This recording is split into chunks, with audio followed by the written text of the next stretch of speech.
تو کون سا پانی ایسا ہے جس کا استعمال کرنا ٹھیک ہے اور کون سا پانی ناپاک ہے؟ میں ایک ایسا مسئلہ بتانے والا ہوں کہ اس میں آپ کے لاکھوں مسائل حل ہو جائیں گے، تو توجہ سے سن لیجیے۔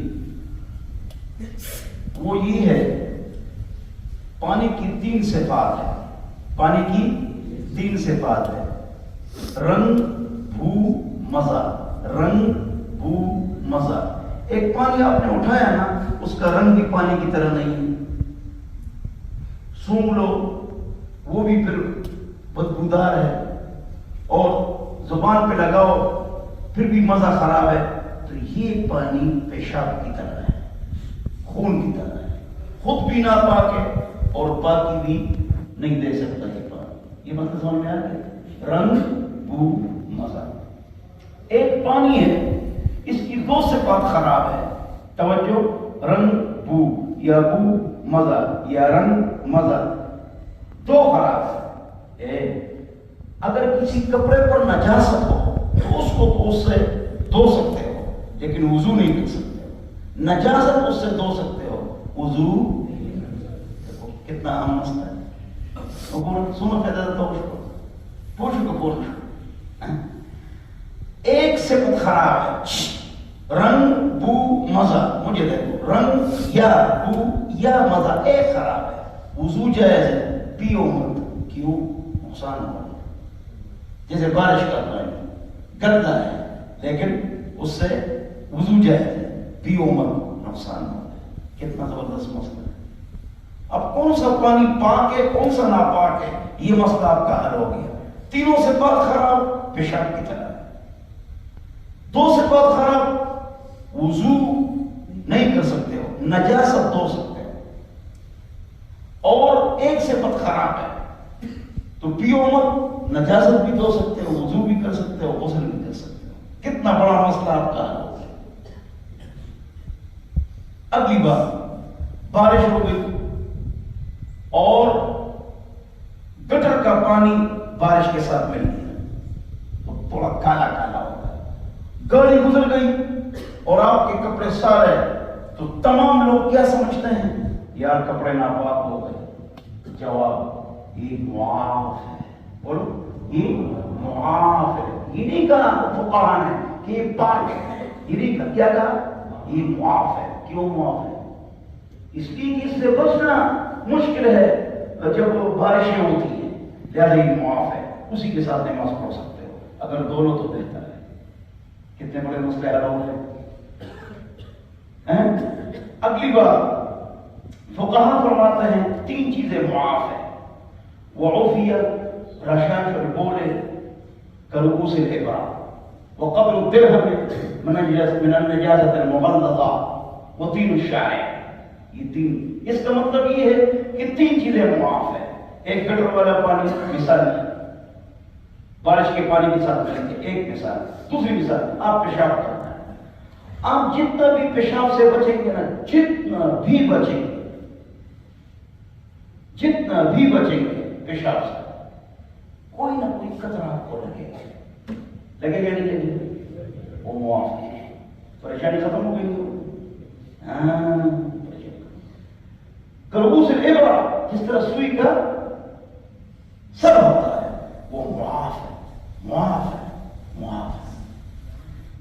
یہ ہتھیلی میں پانی ڈالو، جتنا یہاں ٹہرتا ہے اتنی جگہ، ڈبل روپے پختوں کی، ڈبل روپے، اتنی جگہ پیشاب ہے، پاخانہ ہے، وہ ہے گندا پانی ہے، 9 تصویر منع، پیپ ہے، تو یہ کیا ہے؟ وہ معاف ہے۔ دھو لو، لیکن اگر نہ دھو لو تو معاف ہے۔ اگلا، آپ نے پیشاب پاخانہ کر دیا، آپ نے ٹیشو پیپر استعمال کر دیا، ٹیشو پیپر استعمال کر دیا، اپنے آپ کو پاک کر دیا، اڑ گئے، آپ نے استنجا کیا، پانی استعمال کیا نہیں، نماز پڑھ سکتے ہو۔ کتنا بڑا مسئلہ حل ہو گیا آپ کا۔ ہاں، صحابہ اس طرح کرتے تھے جو میں نے بتایا، اور قبا والے دور رہتے تھے، وہ اس کے بعد پانی بھی استعمال کرتے تھے، تو پاک رب نے قرآن میں ان کی تعریف کی، تو صحابہ نے کہا کہ ہماری تعریف نہیں بھی ان کی تعریف ہوئے گا کہ وہ بھی صحابہ ہے۔ ان سے پوچھا آپ کیا کرتے ہیں؟ اللہ نے آپ کی تعریف کی۔ انہیں کیا کہا پتہ ہے؟ انہیں کہا یہودی جب چھوٹا بڑا پیشاب کرتے ہیں تو اس کے بعد پانی استعمال کرتے ہیں، تو ہم دیکھتے تھے، تو ہم نے کہا یار یہ تو بہت پاکی کی چیز ہے، تو ہم بھی اس پر عمل کرتے ہیں۔ دیکھو تو اللہ نے تعریف، لہذا ٹیشو پیپر اور ٹوائلٹ پیپر آپ استعمال کریں، اس کے بعد آپ نماز پڑھ سکتے ہیں۔ سنو پورے مسئلہ عجیب، اب دل میں کیا آتا ہے کہ ہم نے ٹیشو پیپر سے چھوٹے بڑے پیشاب کی جگہ صاف کر لی، وہاں تو کچھ نہ کچھ لگا ہوگا نا، معاف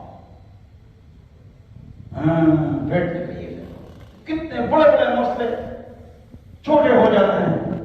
ایمان پھر صحابہ نے بھی استعمال کیا اور اس پر عمل، اور ہم سب اس کو استعمال کرتے ہیں۔ ایک آدمی ٹیشو پیپر یا ڈھیلے استعمال نہ کرے، صرف پانی سے اپنے آپ کو دھو لے، پھر 4 گھنٹے بعد نماز کے لیے آ جائے تو پیشاب نہیں ہوا نکل گئی، ہوا یا وضو تازہ کر رہے ہیں، ہوا نکل گئی یا وضو تازہ کر رہے ہیں، تو اس میں استنجا نہیں کریں گے، واش روم صرف 4 اندام یہ کریں گے۔ اس کا پورا طریقہ تیسرے روزے میں گزر چکا ہے، استنجا، وضو، غسل، تیمم، نماز، مطلب یہ کہ گزر چکا ہے۔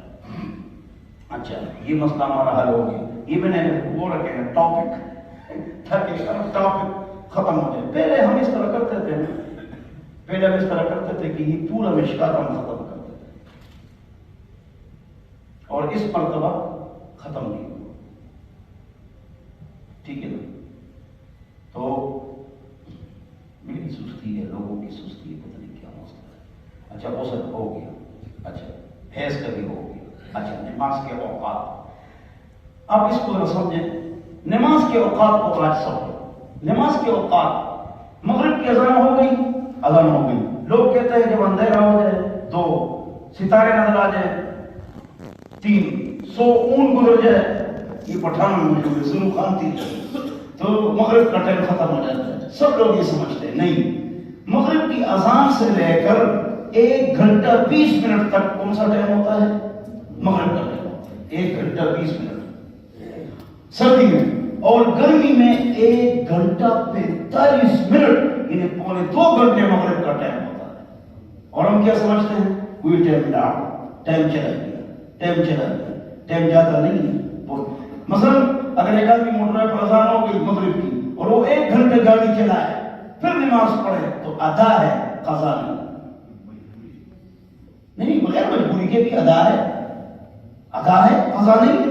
اس کا ٹائم لمبا ٹائم ہے، تاخیر نہیں کرنی چاہیے، موت کا پتہ نہیں ہے، جلدی پڑھو، وہ بات اپنی جگہ پر پکی ہے، لیکن مسئلہ کیا ہے وہ سب۔ مثلا ایک آدمی عشاء کی نماز نہیں پڑھی، کل میری طبیعت خراب تھی، بہت خراب تھی، تو میں نہیں پڑھ سکا، تو میں نے ابھی 2:30 بجے تراویح، نماز اور وتر پڑھ لی، وہ سب پھٹ رہا، تو صبح اس پر سکا کہ خون آیا، ناک پر تو فریش ہو گیا، ٹھیک ہے، تو میں نے کب پڑھ لی؟